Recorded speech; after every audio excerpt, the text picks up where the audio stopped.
You guys are just where's my kitty? Okay. Peaceful thoughts. Peaceful thoughts. Okay. Peaceful thoughts.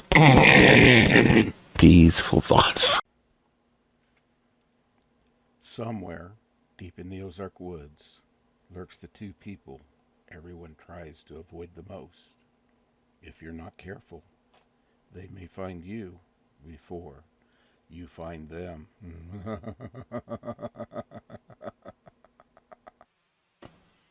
Okay, guys, we're recording.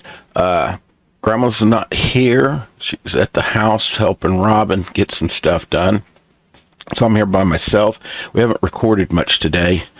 We uploaded a bunch of videos and we've been editing and stuff. I've been watching off and on, but I promised Grandma I wouldn't do anything while she was gone that couldn't be undone, so I figured we could delete a video.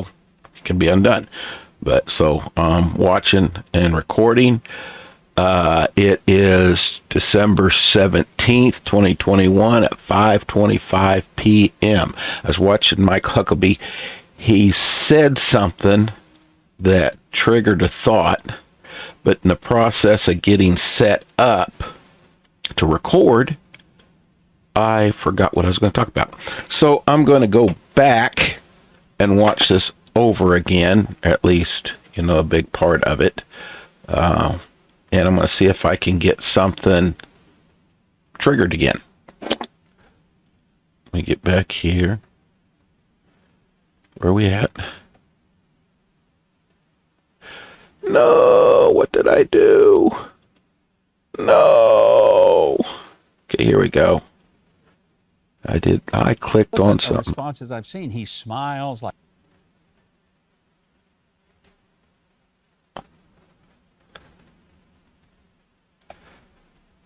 Is this it? Or should I just start over? Little squirrel. It's been raining outside. It's another reason why we haven't got a lot done. When the weather's like this, our signal's interrupted. Because we actually run it off a satellite radio signal for the data.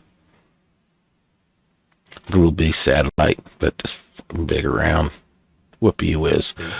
Because if the members of one branch of government can tell the other branch of government that it must produce records that would reveal confidential conversations between the President of the United States and his Chief of Staff, then, folks, we have destroyed separation of powers.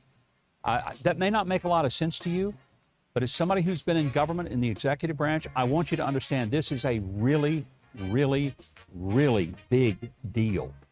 And I'm so...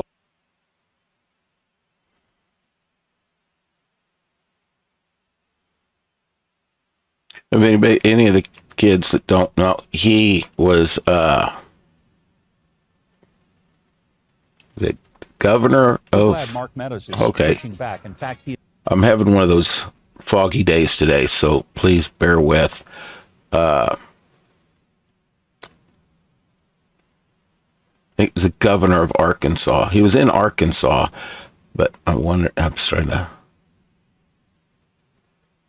Yeah, he was a governor. He was the governor. I don't think he was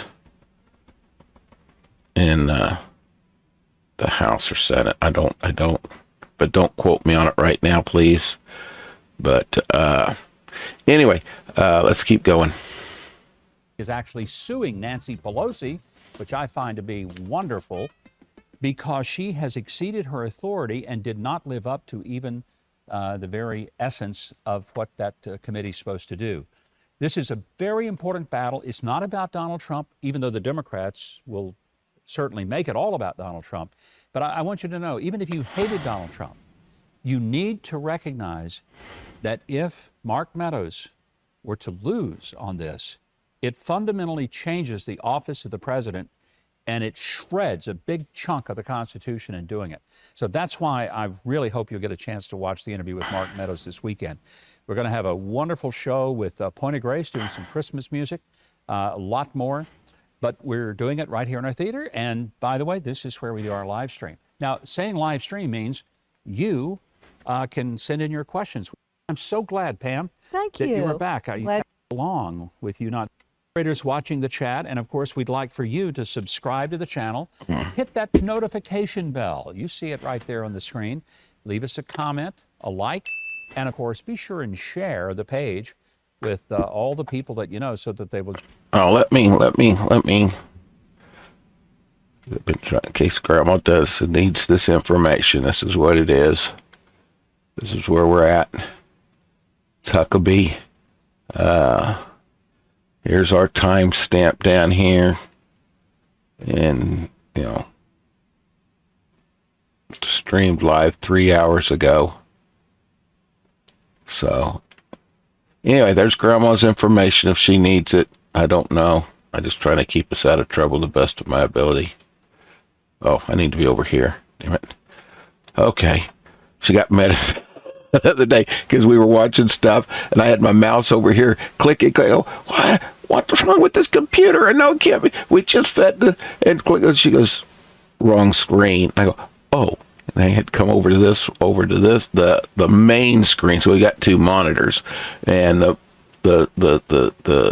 screen that the picture that you see is on the secondary monitor. And the main monitor is what we're watching. That's what we're seeing here. And then what you're seeing on the other monitor is this with our picture overlay. This picture overlay right here. But all we see is this without this. And so I'm over here watching this, making sure everything's still going good for what you're going to see. And then I get so engrossed that I'm clicking on it going, what? No, wrong screen. Anyway, all right, let's go. Join you for the chat.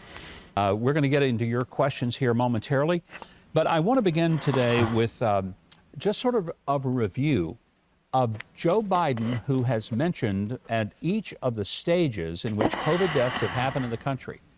And before he became president, when we were at virtually 200,000 deaths, Joe Biden was basically blaming Donald Trump for the deaths as if he had gone out and injected people with some kind of poison and killed them. And this went on until the election. And then he began to talk about how we're going to get it under control. Well, the truth is we've had more people die from COVID this year than last year.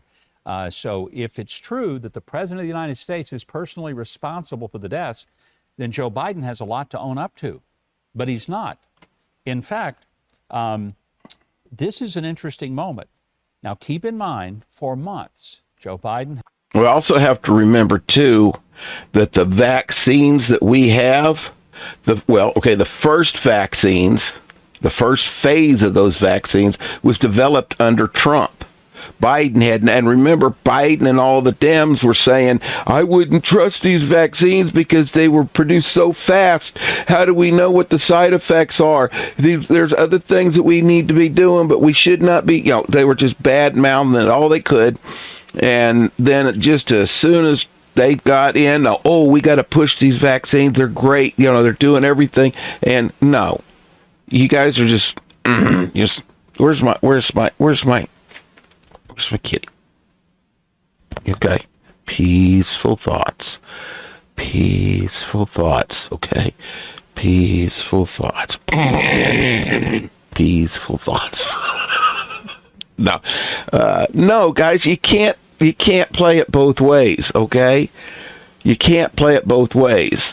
And when Trump was in office and COVID first started, that's when it was at its worst because we had no natural immunity to it whatsoever other than what we had for a common flu.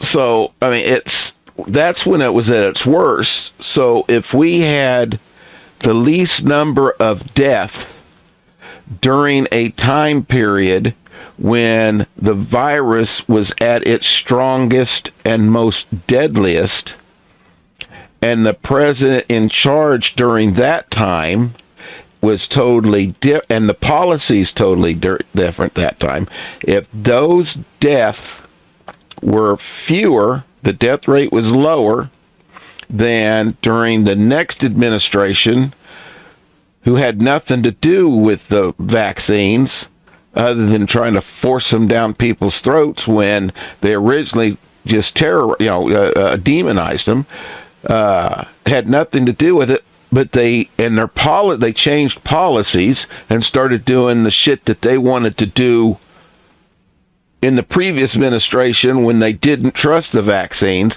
and now they've got more deaths and the year's not even over yet. Then that should right there try to correlate some kind of discrepancies in efficiency and effectiveness of processes. One process obviously worked better than the other, and it's quite obvious which one it was. Has sort of dwindled and dwindled in his willingness to talk about how many deaths there are. We are now at 800,000. And as he was walking to the helicopter at the south lawn of the White House, a reporter asked him, does he have any responsibility? Will he hold China responsible? I want you to watch his reaction to this. 2,000 coronavirus deaths. If you haven't received it on your responsibility, why haven't you asked China to do more to be transparent on the origins? I mean, that's as flippant a response as I've seen. He smiles like 800. Oh, I'm not gonna. And Jen Psaki did that the other day too. Just blew him off. Oh, yeah, that's a good question. I want to make sure that I'm accurate in my comments, so I'll be discussing it with the president. Thank you. Next. Come on. Talk about just blowing off. And that's what he said. Well, I don't want to answer your question because I might have to think and not have cue cards. And I'm on awful long way from the potty on the airplane, so I better walk that way. Thank you. 1,000 deaths. What's that to me? And walks away. No answer. Nothing.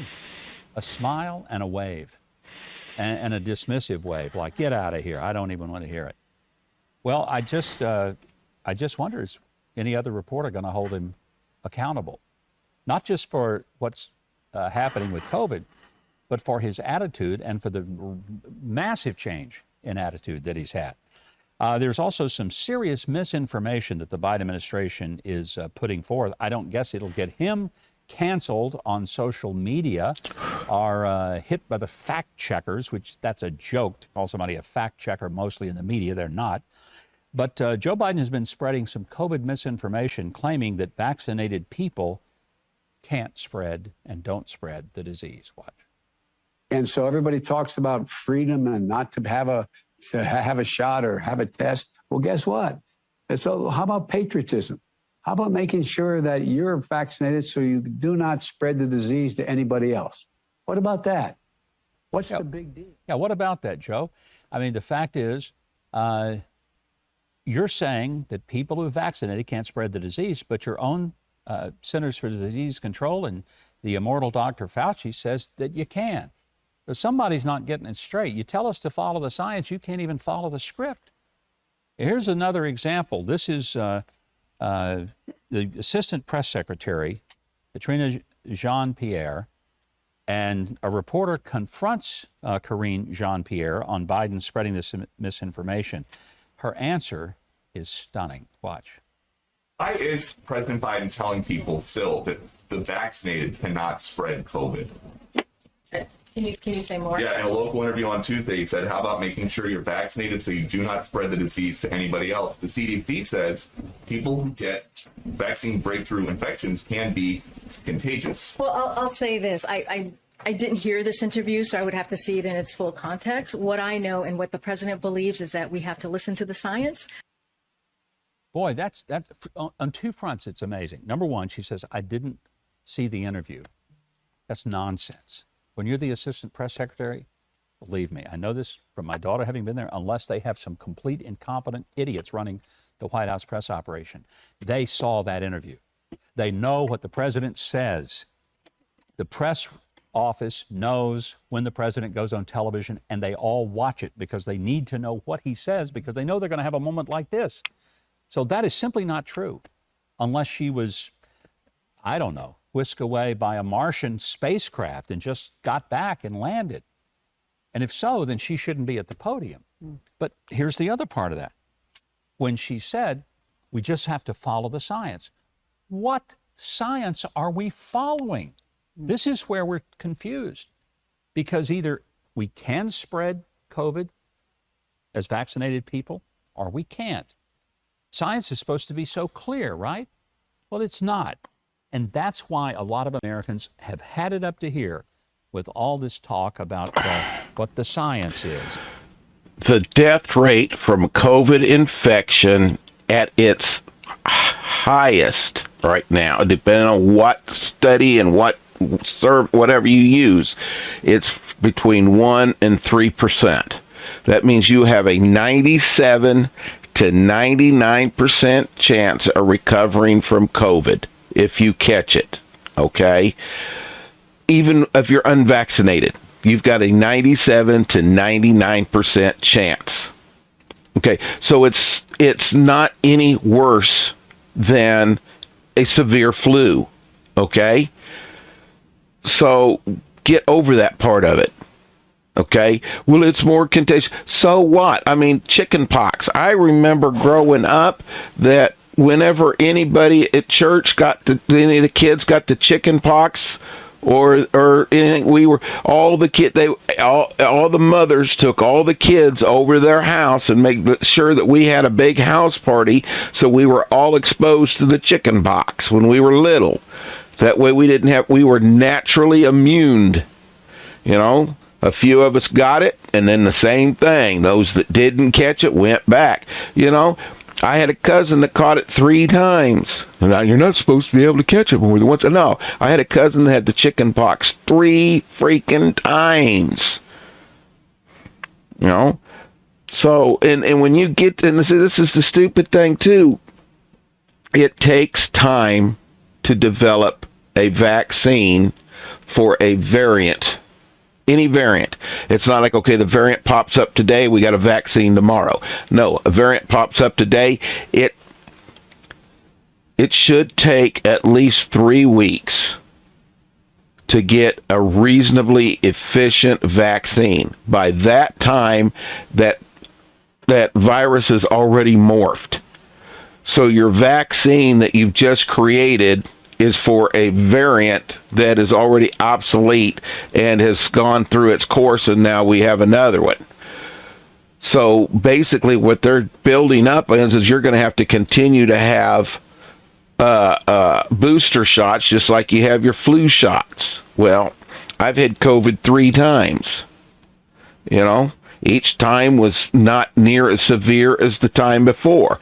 Each time left a different side effect on my body. Are these long-term side effects? We don't know. But you know what? I'm a scientist. I want to find out. I'm willing to take the risk. I did not get a COVID shot. I refuse. I don't get flu shots. You know, I believe that the natural immunity is far better than an artificial immunity. I believe in the survival of the fittest. That is and I'm not two-faced. This is what I believe. I live my belief. That's the reason why I got out of religion. I was a minister. I got out of because I could not live the belief that I was pretending to believe. I kept having doubts, and I kept doing research, and I kept finding holes in the fabric, and I go, you know what? No, it either is or it isn't. It either is the truth or it is not the truth. Now, if it's not the truth, that doesn't mean it's a blatant, malicious lie. It's not the truth, and I'm not going to believe in something that wholeheartedly that's not true. I mean, where do you draw the line on what you can logically believe in, or what fallacy can you believe in? Where do you draw the line? Okay, we can draw the line that Christopher Columbus discovered America before any other European. that's we know it's not true, but it just makes the story easier. It's one of those little white lies. Okay, where do you draw the line on what's a white lie, what's a gray lie, what's a bold-faced lie, and what's a lie that's intended to deceive the masses and con them and direct them and force them into a belief system against their will? Where do you draw the line? Okay, I tend to draw the line a little bit closer to the little white lie area, not we're going to control the thought processes of the masses and crucify and destroy and burn to death those that oppose us and enforce our will upon them so we can control their actions. No, I think that's just a little bit. If your line is that close to those actions, then you and me have some severe issues that need to be discussed, and probably not alone, because one of us isn't going to walk out there as healthy as we'd like to. Just the stress alone is going to kill some heart cells and some brain cells and the will to survive. So anyway, let's get going before I get another rabbit hole. She'll probably cut this out. This will be one of Granddad's dirty shorts. I don't think so. I don't know. I don't know what she's going to draw the line on, what's going to classify as a dirty short. This could be one of Granddad's rants. Because I think she was talking about doing a playlist, Granddad's Rants. We'll have to come up with a creative name for that. But anyway, all right, rabbit hole. There's a name. Grandpa's Rabbit Holes. Who knows? And then we could have other farmyard or wildlife metaphors like, Grandpa's manure pile. Grandpa's hay rake. Well, yeah, hay rake. Yeah. Anyway, let's get back to this. And how we've got to follow it, because our government officials who are giving us these orders and mandates, they don't know what the science is. They don't follow it. How the heck should the rest of us do it? Are we getting some questions? We are, Gov. We are. Let's get started. Cat Lou writes today, hello. I often... Okay, there he was, governor. I was pretty sure it was a governor, but I wasn't quite sure if he was in the federal branches or if it was just state. But I was fairly confident he was, and it took me a minute to remember what state, but it was Arkansas. So anyway, but he was the governor. Ask, why does Joe Biden say, God bless our troops, or God bless America? I cannot believe that Joe Biden really wants God to bless America. If so, wouldn't he change his ways and obey? Well, then, that's a tough question. I'm not going to get into his heart or his motives because I don't know what they are.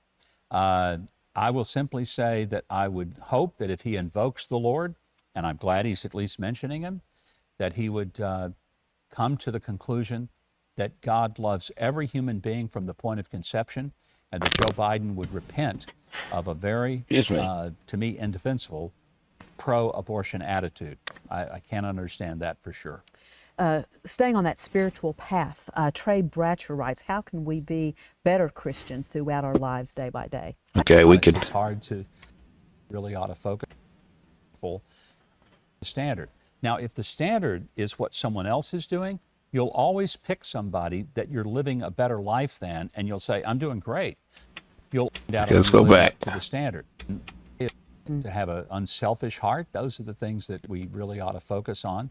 And I say it's staying in the Word. There's nothing that is more powerful than constantly comparing yourself to a standard to find out, are you living up to the standard? Okay, yeah. Now, if the standard is what someone else is doing, you'll always pick somebody that you're living a better life than, and you'll say, I'm doing great, because I just compared myself to this guy.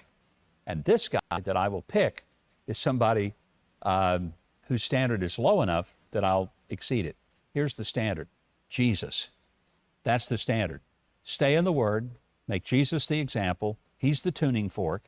So don't tune your life to somebody who is out of tune. Tune your life to a person who is in complete tune. That's Jesus. He's the only one. And I was... Okay, see, this is... Okay,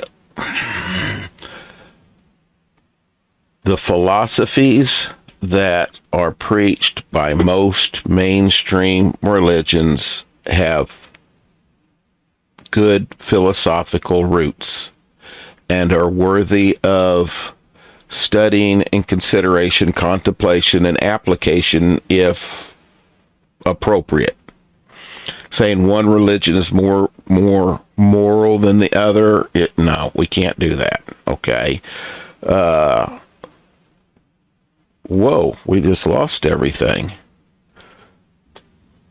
What's going on? Did I move my little mousey? But anyway, while this is spinning and the little squirrel is probably drowning in the rain, it's probably what happened. It's probably come up from air. But anyway, this is where I have problems. This is where I have problems because, you know, we are inclusive in America. We should love everybody and accept everybody as long as they stay within the parameters established within the social norms of our society. I don't care what you believe in, as your actions and behaviors stay within the bounds of our social norms. Okay? And these social norms are established within this country, within our society, within our esoteric society of being Americans. And if you move into this country for a foreign country, you must alter your parameters of social behavior to work within the established parameters that we've established. You know, and there's a wide range, but there are limits to what we as a society will accept in religious behavior. We will not allow child sacrifices. You know, we won't allow any sacrifices of living creatures for religious purposes, you know, that I'm aware of. It's just it's outside our morals compass, our established social moral compass within this esoteric group of the United States, and you must live within that bounds. Now, what you think inside your head, that's between you and whoever else that knows what's inside your head that it affects. I don't care. Keep your stupid to yourself. You keep your stupid to you, I'll keep my stupid to me, and we'll all be happy. But to sit here and say that one religion is above the other, they're all just moral guidelines to live by that were written down by ancient philosophers that were just as intelligent as we are, and were probably more attuned to what are the natural inherent flaws and consistencies and inconsistencies within the human nature. You know, they had less of these sophisticated problems to deal with. They were dealing with the simple problems of life, so they had more time to come to an understanding of the simple roots of the human mind and the human behavior. You know, so I contend that these philosophers of old were probably far more intelligent than the philosophers of today, just for that simple fact.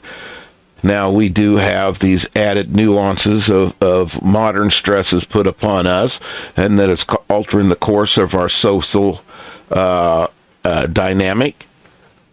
So, yes, we do need to alter some of the perceived realities of the human psyche and the human emotion and the human reaction to forces of nature for whatever, either a natural source or an artificial source. But the nature that surrounds us, our environment, you know, we're going to have to adjust some of our psychological understandings of the human mind and how it deals with these more complex situations. Yes, but still, ultimately and basically, those root feelings, emotions, and reactions are still buried deep down inside the human psyche, and they have strong roots, and we must understand them. So, you know, looking at a wide range of philosophical beliefs throughout the world in different civilizations and different religions, you can glean patterns and you can glean resolutions to unresolved issues within a thought pattern, because those unresolved issues were a reflection of natural environmental forces put upon the human psyche that were not apparent or dominant enough in the given society where they were the lowest, so they were the least understood.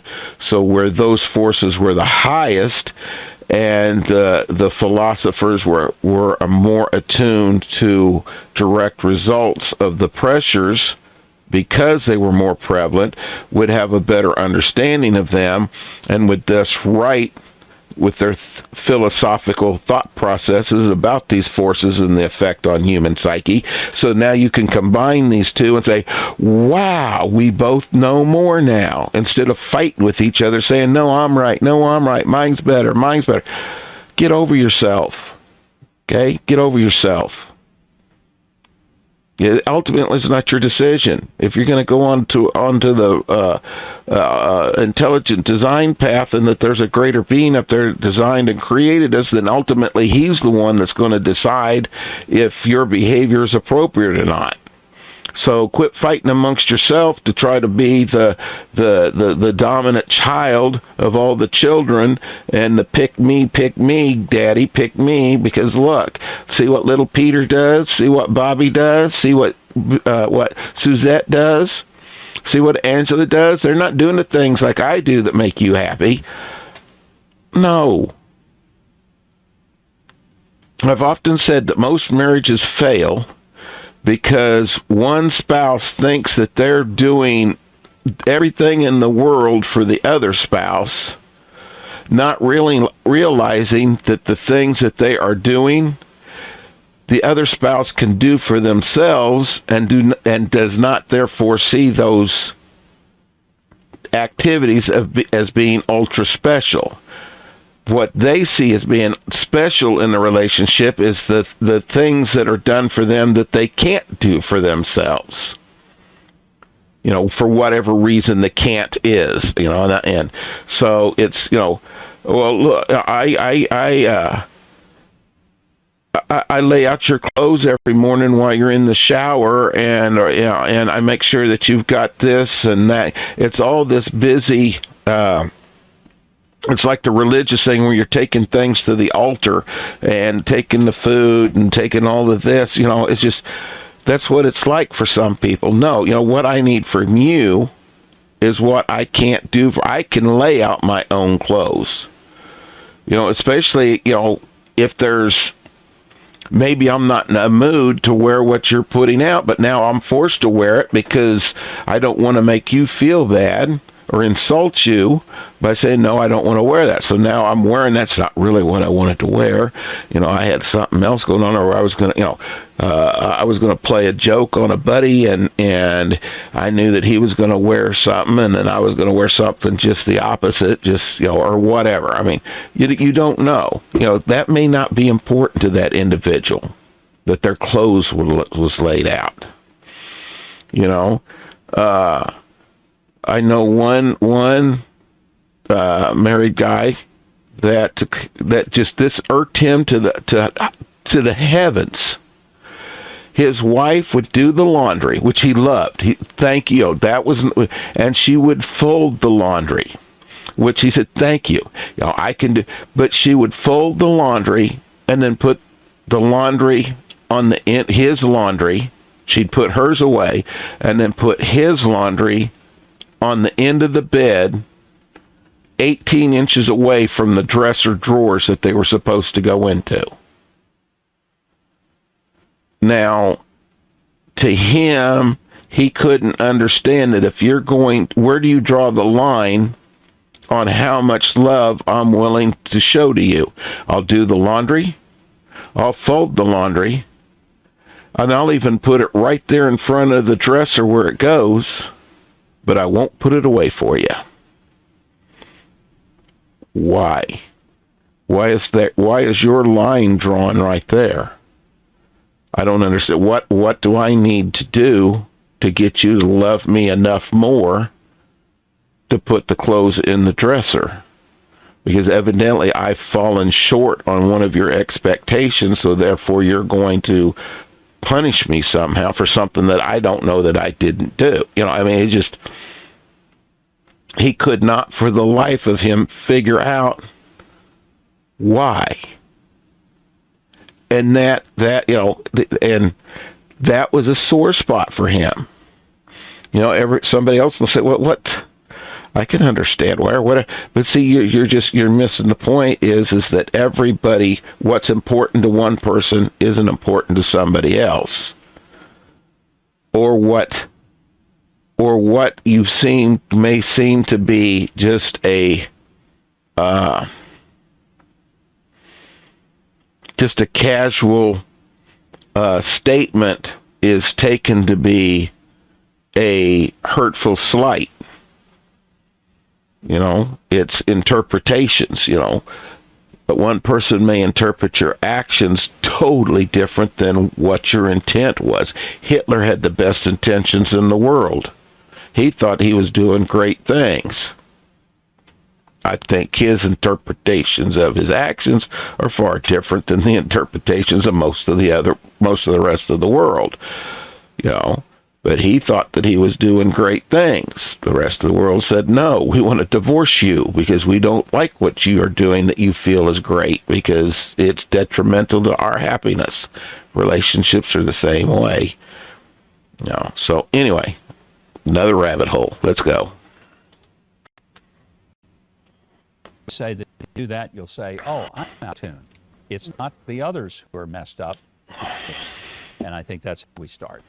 All right, good, Gov. Next, Rob Jacobs asked, do you foresee any positive things coming as far as the border, the bogus vax mandates, and lowering inflation? That's a loaded question.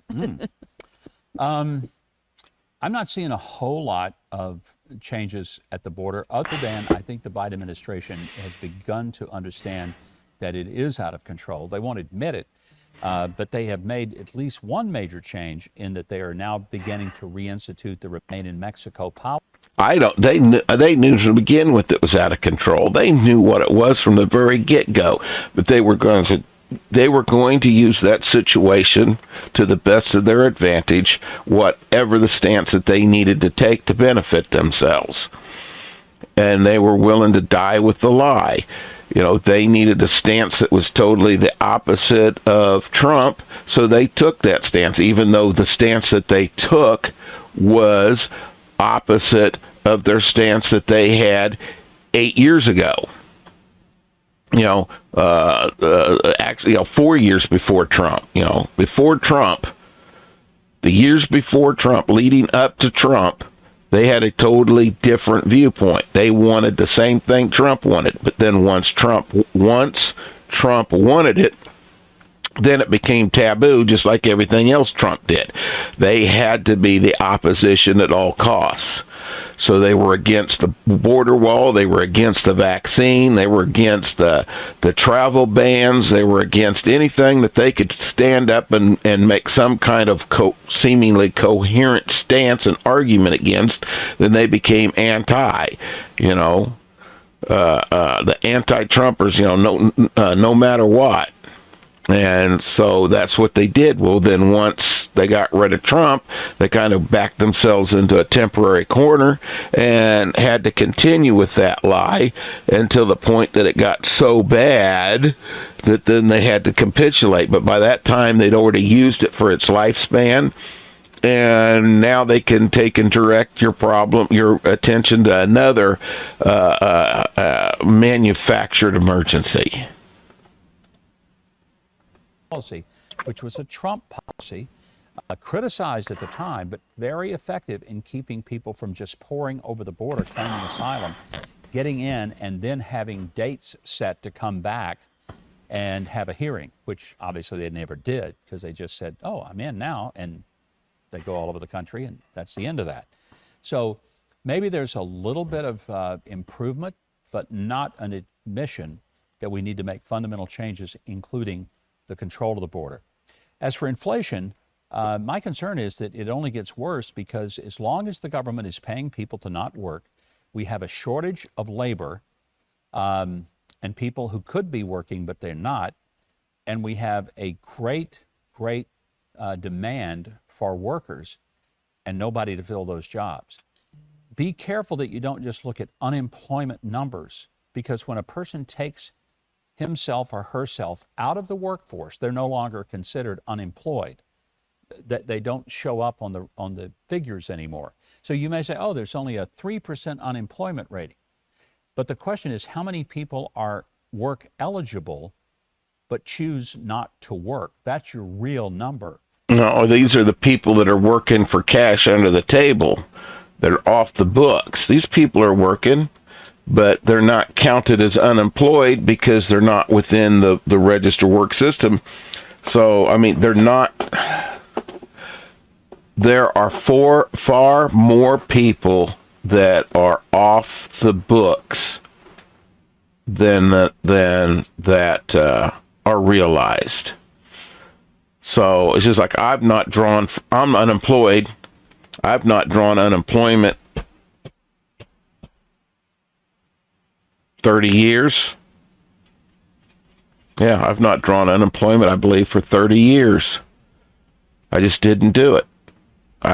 If I quit a job, lost a job, whatever, I knew I could get another one fast enough that I didn't need to go down and go through the bullshit and waste the time of trying to draw a menial check from the state and then turn around and have them dictate to me that when and how and where I was to look for work. You know, they're wasting my time. I can find work on my own more efficiently, so I just kept them out of the loop. It's just like I don't go to the doctor until it reaches a point where I need their intervention. I can take care of myself pretty much as far as my health is concerned. Between me and Marion and the rest of the kids, we got a handle on most everything. You know, and then obviously there are some concerns that need to go to the doctors because we need the professional intervention. But, you know, I'm just sitting here coughing a little bit, sneezing, runny nose, you know, whatever. I don't need to go to the doctor for every little ache and pain. My freaking hands hurt, you know, that doesn't mean I got to go to the doctor and say, hey, my hands hurt. I know my hands hurt. I'm not willing to take all of the chemicals they want to put inside me to try to alleviate the pain because they're not alleviating the cause. And then it doesn't hurt, so I try to do something that's outside the bounds of the capacity because pain is there as a boundary to tell you don't do that no more. You take the pain away, then you do something you shouldn't, and then you end up all screwed up worse than you would have been. I'm trying to work through this naturally, you know, one step at a time. Is this part of one of the residuals left over from COVID? We don't know yet. We do know that I've got psoriatic arthritis. I also have high blood pressure. There's also Parkinson's in the family. My grandmother had Parkinson's. So since it's passed through the mitochondrial DNA, from my understanding, then I am actually, because I got it through my mother, I can actually have it. None of my children can, but my sister's kids can. But I have a distinct probability or, propensity to, not probably, well, I guess you could say a higher probability, but a higher propensity towards developing Parkinson's. I've got brain fog right now. I also have hallucinations. I see things like spiders and stuff skittering across the floor, but just they're not there. I see things. I have hallucinations. Is that from the Parkinson's? Is that from COVID? I can't hardly walk. I'm very unbalanced and very unstable. Is that from the COVID or is that from something else? We don't know. And I'm not going to take a bunch of I'm not going to let them experiment on me like that to find out, because it's an experiment that I don't have any control over other than being the guinea pig. And I'm not going to be their guinea pig. So anyway, another rabbit hole. Let's go. And if you don't factor that in, you don't have a very good picture of what's happening. I want to show, this is a clip. This is Joe Biden. More than one occasion, he has forgotten the name of his own defense secretary. I want you to see this. I want to thank all of our distinguished guests that are here today, the chairman of the Joint Chiefs, the secretary of the Secretary Austin. Yep.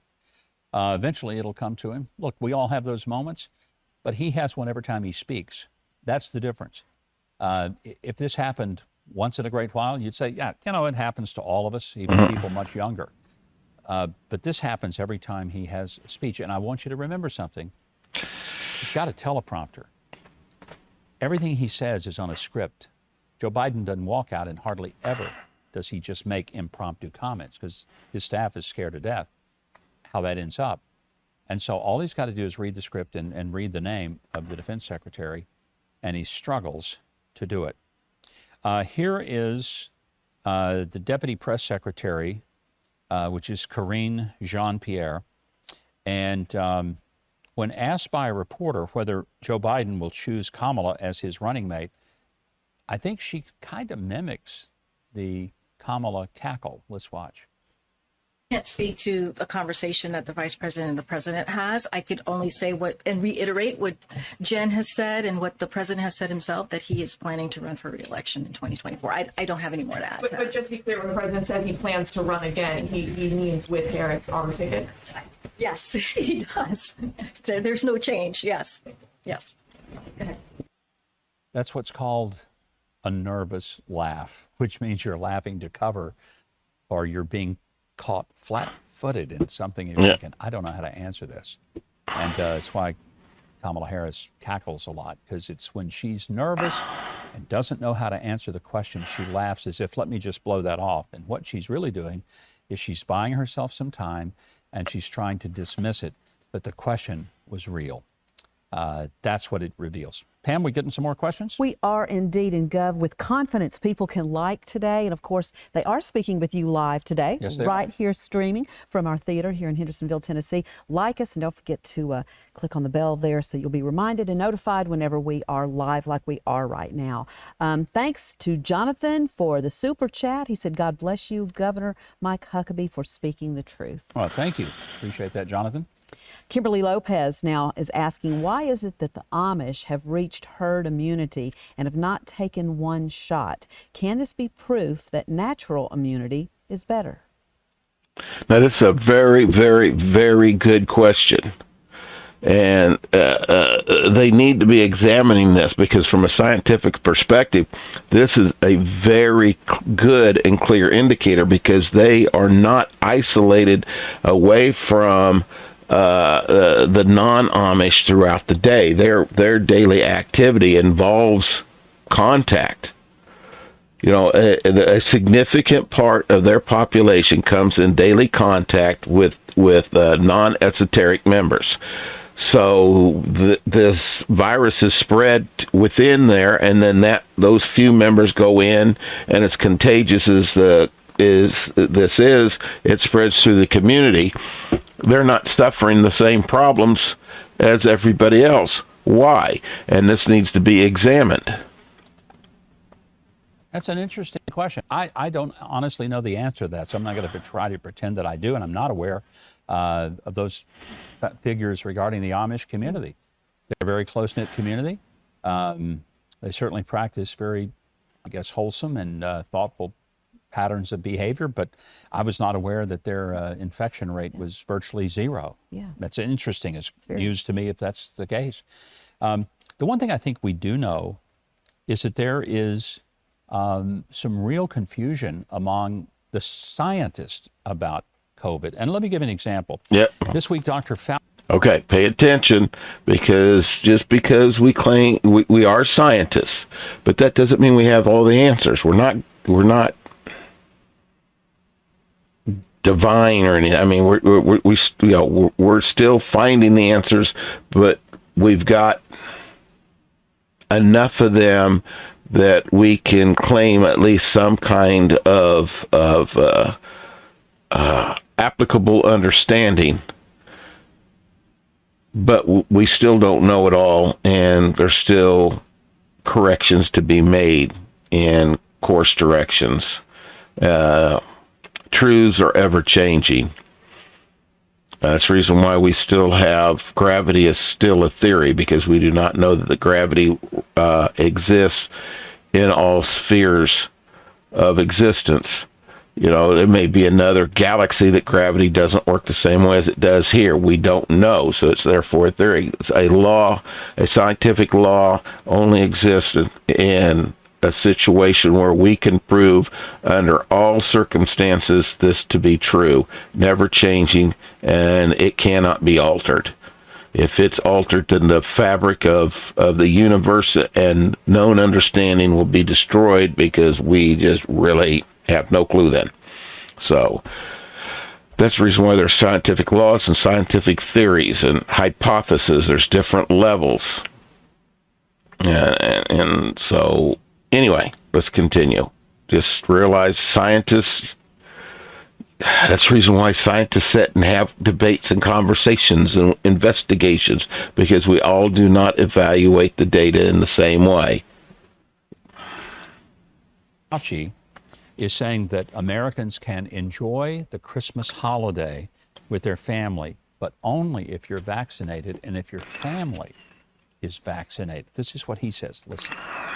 We can get through even a winter surge by implementing the countermeasures that we have: vaccinations, boosters, masking in indoor settings, being prudent in caring, for example, about wearing a mask indoors.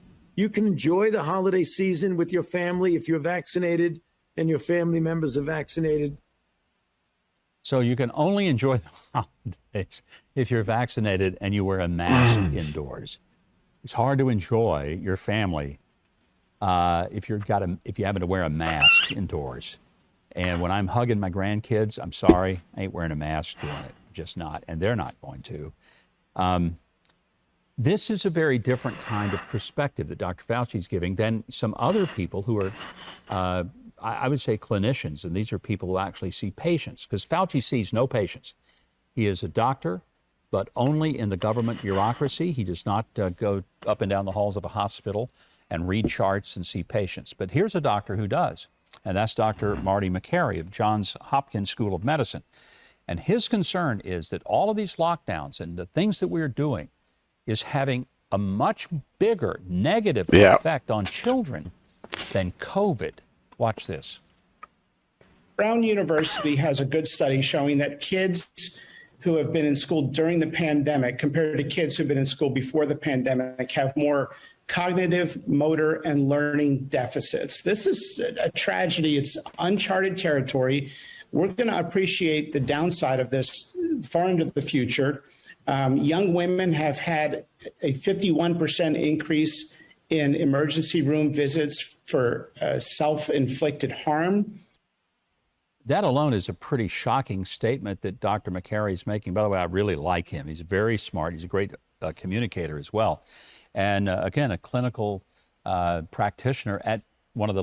And there's also been a significant increase in hospital visits for people for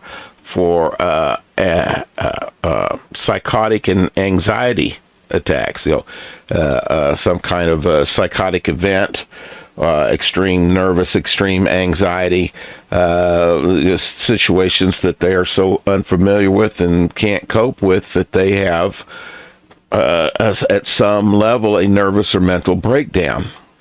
And they're having to being taken to the hospital. There's been a marked increase in this since the COVID lockdowns, and these are long-term things that they're going to affect these people for the most, if not the rest of their lives, and they're not even taking this into consideration, or they don't care. I guess they don't care. Leading medical facilities in the world, Johns Hopkins Medical School.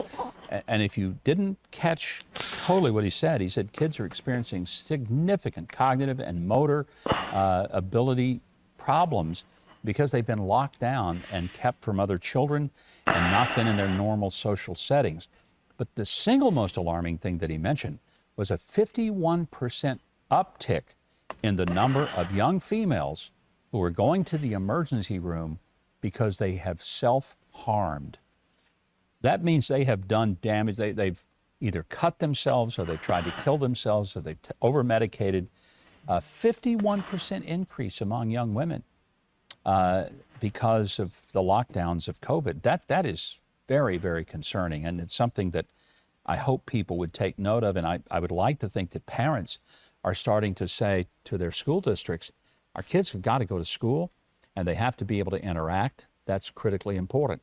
Speaking of interaction, we'd like for you to interact with us. How can you do that? It's not hard.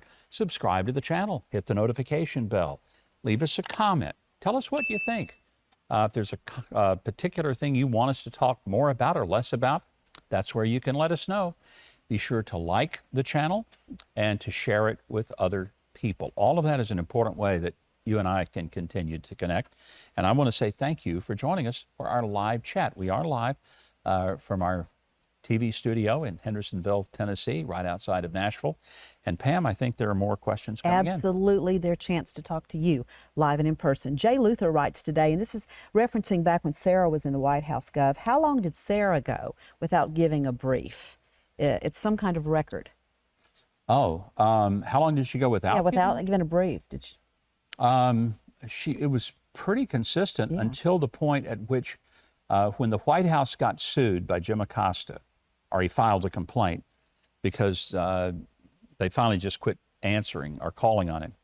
And he got all bent out of shape. You remember when he brushed against a reporter a White House staffer, and it was pretty controversial. And the president himself came in. And so the president started doing a lot of the briefings. So there was a period where Sarah wasn't doing them as often, but it wasn't because the White House wasn't responding. It's that the president himself would go to the press room and take their questions. And the funny thing about that was, before they kept saying, when are we going to talk to the president more? Even though Donald Trump made himself available more to the press than any president in history.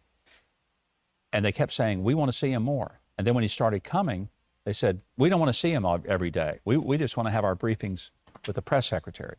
So it's proof positive. The press is not interested in information, our accuracy, our access, none of that.